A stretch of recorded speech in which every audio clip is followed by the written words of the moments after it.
سورہ بقرہ کی آیت نمبر 38 میں اللہ تعالیٰ فرماتے ہیں کلنا ہم نے کہا نہ بھی تو اتر جاؤ منہا یہاں سے جمیعاً سب کے ساتھ فَإِمَّا بس بارہا یاتینکم تمہارے پاس ضرور آئے گی منی میری طرف سے ہدن ہدایت۔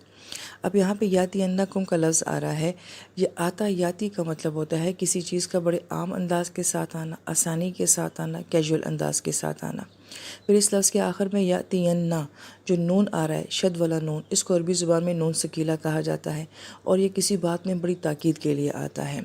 اور یہاں پہ اللہ تعالیٰ فرماتے ہیں کہ منی میری طرف سے، پھر نون کے اوپر شد آ رہی ہے، گویا کہ شد جو ہے وہ تاکید کے لیے آتا ہے کہ میری طرف سے جو ہے وہ آئے گی۔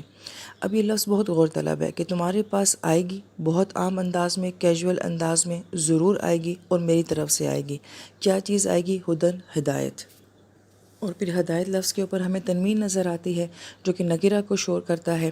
اس کا مطلب یہ ہے کہ ہر انسان کے پاس اللہ تعالیٰ کی طرف سے ہدایت آتی ہے اور کہ وہ کسی بھی انداز میں آ سکتی ہے، مگر آتی کب ہے؟ پچھلی آیت کے ساتھ اس کا ربط کیا ہے کہ جب انسان معافی مانگتا ہے، اللہ سے دعا کرتا ہے، تو اللہ کسی نہ کسی ڈائریکشن سے انسان کو ہدایت ضرور دیتے ہیں، اور پھر وہ کسی بھی لیول کی ہدایت ہو سکتی ہے، معافی کی صورت میں، شکر کی صورت میں، صبر کی صورت میں، دل صاف کرنے کی صورت میں، عقیدے کی اصلاح میں، یعنی کہ کوئی بھی طریقہ ایسا ہوگا کہ اللہ کی طرف سے کہیں نہ کہیں سے بندے کے پاس کوئی نہ کوئی ہدایت آئے گی ضرور۔ اور جو ہدن نکرہ میں بیان کیا گیا ہے، اس کا مطلب ہے کہ ہر دور میں آئے گی، ہر نسل کے لیے آئے گی، ہر صدی کے لیے آئے گی، اور ہر ایک کے پاس اللہ تعالیٰ کی طرف سے کسی نہ کسی حوالے سے ہدایت آتی ضرور ہے جب انسان اس کو مانگتا ہے۔ فمن تبع ہدایا، تو جس نے پیروی کی میری ہدایت کی، فلا خوف علیہم، نہ اس کے اوپر کوئی خوف ہوگا، ولا هم یحزنون، اور نہ ہی وہ غمگین ہوں گے۔ یہ جو آیت مبارکہ کا آخری حصہ فلا خوف علیہم ولا هم یحزنون، مفسرین کرام میں سے ایک مفسر کا قول ہے کہ اس آیت مبارکہ کے اس حصے کے بارے میں مجھے 3 سال لگے ہیں غور و فکر کرنے میں کہ آخر اللہ تعالیٰ نے یہاں پہ خوف کو اسم کے ساتھ کیوں بیان کیا ہے اور یحزنون کو فعل کے ساتھ کیوں بیان کیا ہے، اور پھر خوف کے ساتھ ہم نہیں آتا، یحزنون کے ساتھ ہم آتا ہے۔ یہ تفسیر سے متعلق باتیں ہیں مگر اس کے بڑے خوبصورت نکات ہیں۔ ترجمے میں صرف اتنی بات کہ ایک خوف کا ذکر آتا ہے اور ایک غم کا۔ خوف کا تعلق جو ہوتا ہے وہ مستقبل کے ساتھ ہوتا ہے اور غم کا تعلق جو ہے وہ ماضی کے ساتھ ہوتا ہے۔ اور پھر یہاں پہ دوسری اہم بات یہ کہ خوف کو اسم کے ساتھ بیان کیا گیا ہے کیونکہ انسان کا واسطہ زیادہ تر خوف کے ساتھ پڑتا ہے۔ کس طریقے سے کہ ہمیں بہت سارے خوف ہوتے ہیں کہ ہمارا بیٹا جوان ہوگا، بیٹیاں جوان ہوں گی، ان کے رشتے کیسے ہوں گے، روزگار کیسے ہوں گے، ہمیں گھر ملے گا کہ نہیں ملے گا، شادی ہوگی کہ نہیں ہوگی، نوکری ملے گی کہ نہیں ملے گی، تو گویا کہ ہمارے بہت زیادہ خوف ہے۔ چلے یہ تو بیسک بڑے بڑے خوف ہو گئے۔ چھوٹے چھوٹے خوف ہماری زندگی میں کیا ہوتے ہیں؟ صبح آنکھ کھلے گی کہ نہیں کھلے گی، ٹائم پہ آفس پہنچیں گے کہ نہیں پہنچیں گے، آج کا کام پورا ہوگا کہ نہیں ہوگا۔ تو گویا کہ انسان کا خوف کے ساتھ واسطہ بہت پڑتا ہے، مگر اس کا تعلق عموماً کس کے ساتھ ہوتا ہے؟ آنے والے وقت کے ساتھ ہوتا ہے، اس لیے خوف کو اسم کے ساتھ بیان کیا گیا۔ اور یہ حزنون جو ہے یہ غم کی کیفیت ہوتی ہے، اور غم عموماً انسان کو ماضی کی باتوں کے اوپر ہوتا ہے کہ ایسا کیوں نہیں ہوا، ویسا کیوں ہو گیا، اور میرے ساتھ ایسا کیوں ہوتا ہے۔ تو گویا کہ غم جو ہے وہ ٹیمپریری ہوتا ہے، کبھی انسان غم زدہ ہوتا ہے، کبھی ریلیکس ہو جاتا ہے، اس لیے اس کو فعل کی صورت میں بیان کیا۔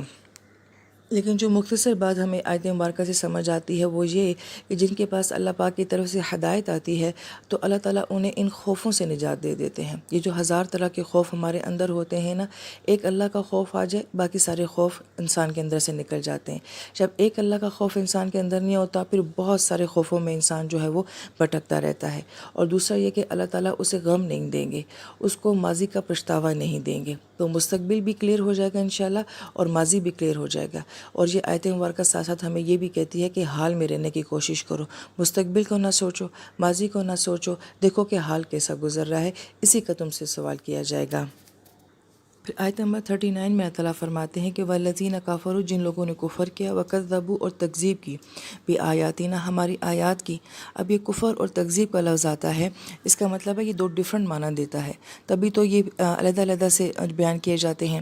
تو کفرہ کا مطلب جیسے ہم نے پیچھے جان لیا کسی چیز کو چھپانا، اور کذب کا مطلب یہ ہوتا ہے کہ کسی چیز کو محض چھپایا نہیں جاتا، کسی چیز کو جب آپ تسلیم نہیں کرتے ہیں تو پھر اس کے خلاف جو ہے آپ دشمنی بھی کریں اور عملی طور پہ کوئی کام بھی کریں تو گویا کہ یہ تکذیب ہوتا ہے۔ جیسے کہ مکہ کے کافروں نے صرف یہ نہیں کیا کہ نبی علیہ السلام کی بات کو نہیں مانا، ٹھیک ہے کافر ہو گئے، مگر تکذیب کا کیا مطلب ہے کہ نبی علیہ السلام کے خلاف سازشیں بھی کی۔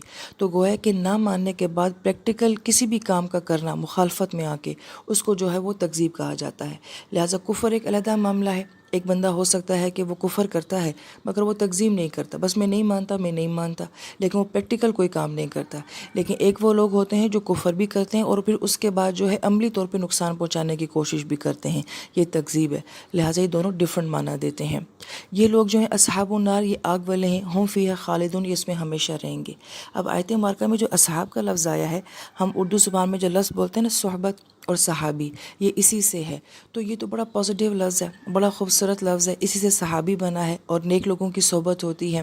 تو جب یہ آگ کے ساتھ آتا ہے تو مفسرین کرام فرماتے ہیں یہ بطور طنز آتا ہے کہ تم نیک لوگوں کی صحبت اختیار کر کے، قرآن کی صحبت اختیار کر کے، جن لوگوں نے صحابیوں جیسا مقام حاصل کیا، تم بھی کوئی مقام حاصل کر سکتے تھے، مگر تم نے صحبت اختیار کی بھی تو کس کی آگ کی ساتھی بنایا بھی تو کس کو بنایا، آگ کو بنایا۔ لہٰذا یہاں پہ طنز ہے کہ تم تو آگ کے ساتھی بن گئے اور پھر تم نے اس آگ میں ہمیشہ کے لیے رہنا ہے۔ پھر آیت نمبر 40 میں اللہ تعالیٰ فرماتے ہیں یا بنی اسرائیل، اے بنی اسرائیل۔ یا تو حرف ندا ہوتا ہے جو پکارنے کے لیے آتا ہے، یعنی کہ اے۔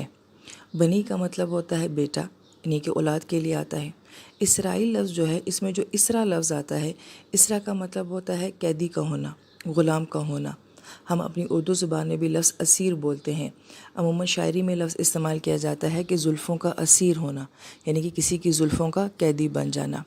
اور اسی سے لفظ اسرا بھی بنتا ہے، اور اسرا خاندان کو کہا جاتا ہے، کیونکہ خاندان میں بھی کیا ہوتا ہے کہ ہم ایک دوسرے کی محبتوں کے قیدی ہوتے ہیں، تبھی جا کے خاندان بنتے ہیں۔ تو گویا کہ اسرا کا کیا مطلب ہو گیا؟ غلام اور قیدی کا ہونا۔ اور ای لفظ جو ہے یہ عبرانی زبان میں الہ کے لیے، یعنی کہ معبود کے لیے، اللہ تعالیٰ کی ذات کے لیے آتا ہے۔ اس لیے ہم یہ دیکھتے ہیں کہ جبرائیل، میکائیل، اسرافیل، ہر ایک فرشتے کی نسبت جو ہے وہ اللہ تعالیٰ کی طرف کی گئی ہے۔ یہ اسرائیل کا لفظ جو ہے یہ یعقوب علیہ السلام کا لقب تھا۔ تو یہاں پہ کہا جا رہا ہے کہ اے بنی اسرائیل، کہ جو بنی اسرائیل کی اولاد ہو، لذکرو، یاد کرو نعمتی، وہ میری نعمتیں، التی انعمت علیکم، جو میں نے تمہارے اوپر انعام کی تھی۔ آیت مبارکہ میں جو لفظ انعمت آ رہا ہے یہ نعم سے ہے، اور نعم کا مطلب ہوتا ہے کہ کسی چیز میں آسانی کا ہونا، نعمت کا ہونا، لگژری کا ہونا، آسائش کا ہونا۔ جیسے کہ ہم سورہ فاتحہ میں بھی پڑھتے ہیں کہ صراط الذین انعمت علیہم، کہ اللہ تعالیٰ ہمیں ان لوگوں کا راستہ دکھائیں کہ جن کو آپ نے زندگی میں بہت آسانیاں دی ہیں، آسائشیں دی ہیں، خوشیاں دی ہیں۔ تو یہاں پہ اللہ تعالیٰ فرماتے ہیں کہ بنی اسرائیل کے اوپر جو ہم نے آسانیاں دی تھیں، کیونکہ ان کے لیے اللہ تعالیٰ نے بہت زیادہ آسانیوں والے معاملات کیے تھے اور ان کو فضیلت دی تھی بہت زیادہ سہولیات کے ساتھ۔ وَأَوْفُوا بِعَہْدِی، کہ تم میرے وعدے کو پورا کرو گے، اوفی بعہدکم، میں تمہارے وعدے کو پورا کروں گا۔ اوفی لفظ جو ہے یہ وفا کے ساتھ ہے، اور وفا کا مطلب ہوتا ہے کسی چیز کا پورا لے لینا۔ تو جب ہم کسی کے ساتھ دوستی کرتے ہیں یا محبت کرتے ہیں تو ہماری تمنا یہ ہوتی ہے کہ وہ ہم سے مکمل طور پہ وفادار ہو، اس لیے وفا کو وفا کہا جاتا ہے۔ اسی لفظ سے فوت ہونا بھی ہوتا ہے، فوت۔ اور جب کوئی انسان فوت ہوتا ہے تو اس کا مطلب ہوتا ہے کہ اس کے جسم سے اس کی روح کو جو ہے وہ پورا لے لیا گیا ہے۔ اور یہی لفظ جو ہے یہ وعدوں کے لیے بھی آتا ہے کہ جب کسی سے وعدہ کرو تو پھر پورا وعدہ کرو، ہر شرط کو، ہر بات کو جو ہے وہ پورا کرو۔ وَإِيَّايَ فَارْهَبُونِ، اور تم مجھے سے ڈرتے رہو۔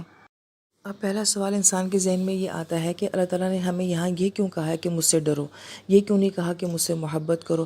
تو ہم کیوں اللہ تعالیٰ کی ذات سے ڈریں؟ ہم اللہ تعالیٰ سے محبت کیوں نہ کریں؟ تو یہ فرحبون لفظ جو ہے یہ رہب سے ہے، اور رہب کا مطلب ہوتا ہے کہ ہر چیز سے کٹ کر اللہ تعالیٰ کی عبادت کرنا، اپنے آپ کو دنیا سے الگ کر کے جو ہے محض اللہ تعالیٰ کی طرف رجوع کر لینا۔ اسی سے لفظ رہبانیت بنتا ہے، یہ ہماری اردو زبان کا لفظ ہے۔ اب یہاں پہ یہ کہا جا رہا ہے کہ کسی سے ایسی محبت کرنا کہ تم ہر چیز سے کٹ کے صرف اس کی طرف لگ جاؤ، یہ خوف، یہ محبت یا یہ تعلق جو ہے یہ صرف اللہ تعالیٰ کی ذات کے ساتھ ہونا چاہیے اور کسی کے ساتھ نہیں ہونا چاہیے۔ لہذا یہاں پہ فرحبون کا کیا مطلب ہوا کہ یہ تعلق صرف ہم نے اللہ تعالیٰ کی ذات کے ساتھ بنانا ہے اور دنیا میں کسی اور کے ساتھ نہیں بنانا ہے۔